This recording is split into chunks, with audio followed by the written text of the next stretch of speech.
A career Foreign Service officer with nearly 34 years of experience, Bill Stanton has served extensively in Asia, including Beijing, Seoul, Canberra, and Taipei. While serving as the director of the American Institute in Taiwan, his commercial section has twice ranked #1 in the world for export success stories and ranked #2 in the world last year. And he himself has won the 2011 Charles Cobb Award for Initiative and Success in Trade Development. Looking forward to hearing more about your work in Taiwan. Ambassador. Good morning, everyone. I think Americans sometimes don't recognize how important Taiwan is.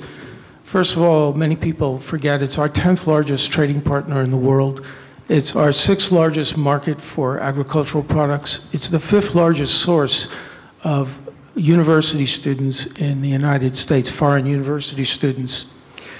Taiwan is also a great American success story because it was through America's economic, diplomatic, and military assistance that Taiwan evolved into a very prosperous society, very open markets, could be more open, but very open, and also into democracy from military dictatorship.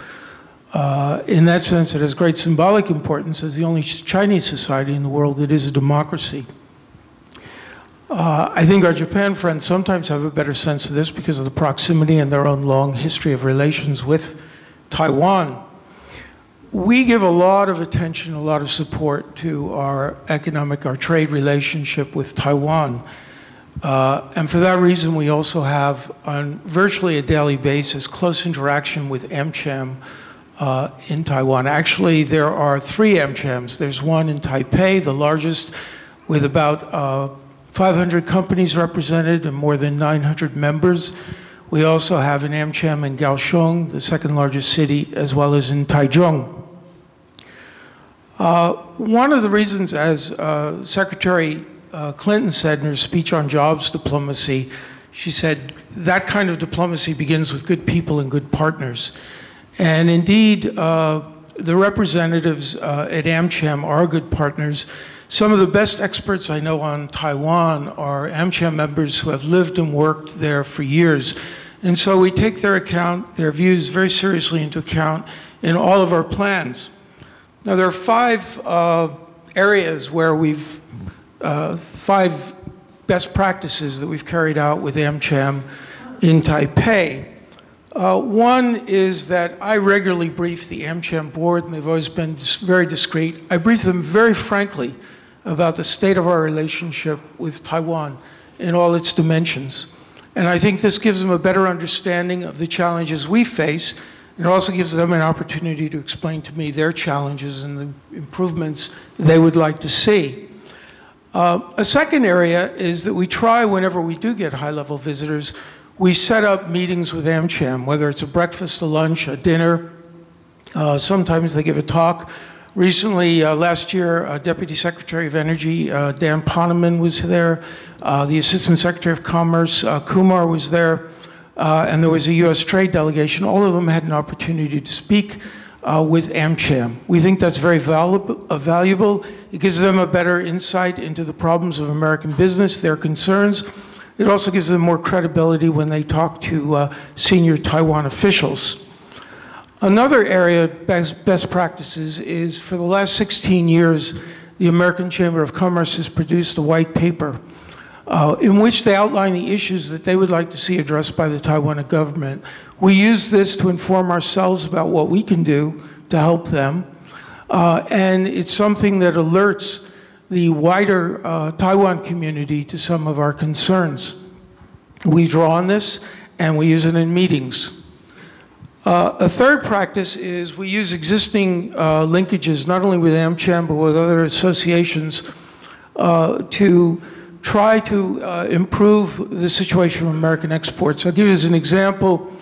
For the last 2 years, we've had a clean energy forum. The first year was in Kaohsiung. The second year it was in Taipei. We managed to get buy-in from the American Chamber of Commerce, in the first case from the city of Kaohsiung, in the second case from the Environmental Protection Administration in Taipei. And these were one day of discussions, but what was interesting is U.S. businesses were also involved because there were following 3 days in which U.S. companies and other companies had an opportunity to exhibit their clean technologies and clean energy technologies for doing business in Taiwan. Another best practice is we've encouraged AmCham, even though sometimes they find they don't get as much access as they would like in Washington, to visit Washington on a regular basis. There are 3 areas that we'd like to see closer collaboration. First of all is the very unique nature of Taiwan to begin with, which is that a lot of people will bypass Taiwan to go to China, and we try to remind them that Taiwan on its own terms is important. China has 57 times the population of Taiwan, but the value of its imports from the United States is only 3 times higher than that of Taiwan. We'd like to get more visitors out. Many other countries, I think, are ahead of us in this regard in getting out to Taiwan to promote U.S. businesses and to do advocacy work. Second, I'd like to see better access. Sometimes when AmCham goes to Washington, they don't get the level of access that they would like to have. Frankly, again, people sometimes are afraid of the association with Taiwan, that this will make the Chinese angry. But we have, as I say, real business interests there.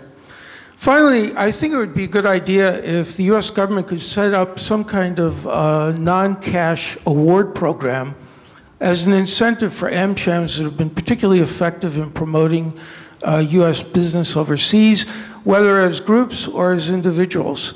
I think that would be a useful idea. Thank you very much.